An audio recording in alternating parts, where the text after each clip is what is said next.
Hi, my name is Emily Madill. I'm here with what I call my weekly happiness strategy video, where I read aloud my weekly featured article. Every week I feature an article on empowered living on my website, and I'm also one of Thrive Global's editors at large, so I also share my writing out on thriveglobal.com. I share an article, a video, as well as some other tips and strategies out every Thursday morning to my list called M's Weekly Inspiration. And if you'd like to sign up to receive those free notes, you can do so by following the link that I'll share below this video.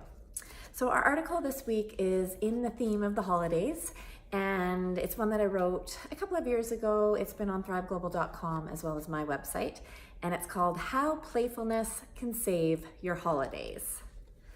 The holidays have been known to increase pressure, stress, and overall busyness. Over a 3-week period, we attempt to fit it all in.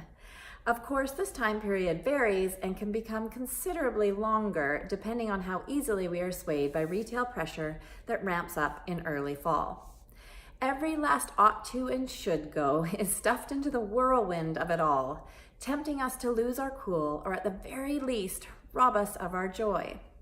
But isn't enjoying and celebrating with our loved ones what this season is supposed to be all about?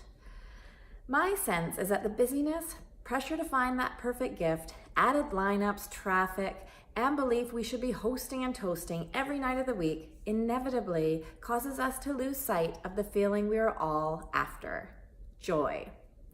In an attempt to stop the madness and instead relish these next days of the holidays, I made this list of reminders to let go of the seriousness of it all, to instead embrace the opportunity to be playful and soak in every last bit of joy. If you feel like you have room to switch gears and experience more joy, try these ideas out and see if they fit for you. Playful tip number 1, set the tone.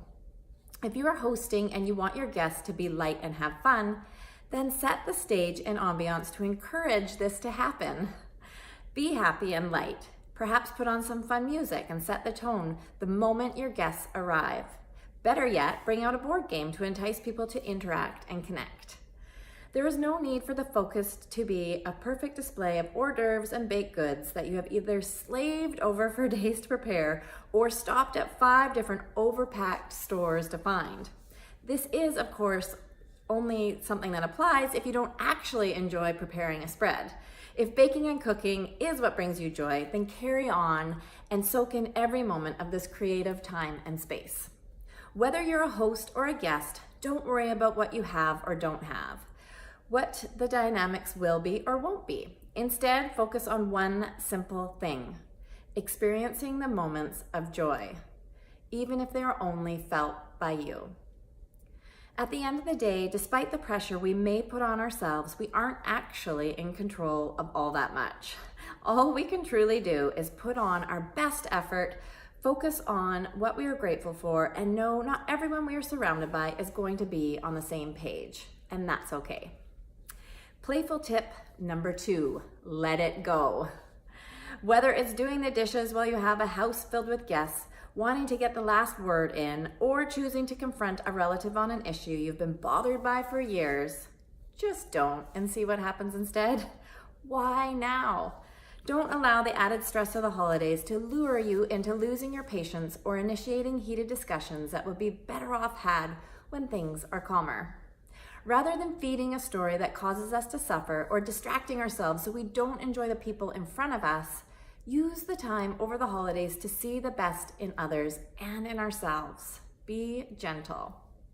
There's nothing worse than guests arriving to a host or hostess who is wound up or steeped in martyrdom about how much work it is to have everyone in.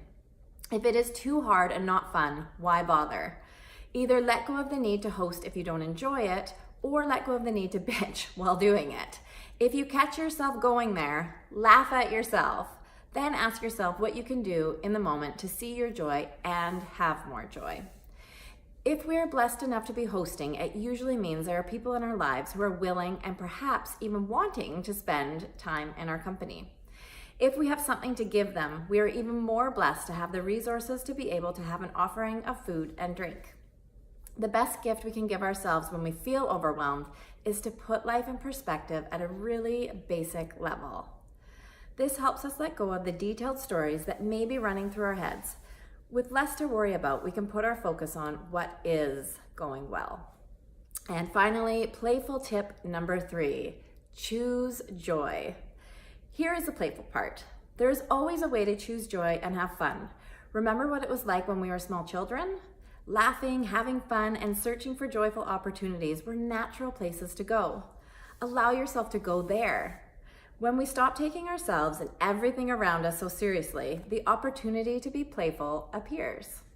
Instead of plugging into your phone and experiencing more sensory overload while you wait in the grocery store lineups, be present and look around you. Smile, be open, and I bet that there is someone else also standing in the lineup just like you. Someone who is also open to sharing lightness, humor, or a simple connection. Strike up a conversation, keep it light and focused on the positive. You may even share a laugh. Stranger things have happened. Turn up the music and dance while you cook. If you have kids, nieces, nephews, grandchildren, etc., take time to play with them. Take their lead. They will steer you in the right direction every time if you allow them to. When you're out in the busyness or surrounded by opportunities to connect with others, choose acceptance over judgment, connection over distraction, and love over resentment. Know there is always fun and joy in the moments we are in. We simply need to embrace them. Happy holidays. So that's our article this week, and I will include the link to the article below if you want to have a read through later. And I'll also include a link to a free program I have running right now called Fall in Love with Your Holidays. And it's just a short, free e-course that you can tap into when you're feeling overwhelmed, or if you want some more strategies and tips and ideas to make the most of your holiday season. So I will include the links to both of those, and I invite you to have a look. And however your week unfolds, I hope that you're gentle with yourself, that you allow yourself to have more moments to enjoy the moments that you're in, and to not take it all too seriously, to just really bring it back to a basic level, and remember that gratitude is always that practice we can turn to kind of put the big picture of our lives in perspective. So I'm grateful to have you here. Thank you for tuning in, and I look forward to connecting again next week. Thank you.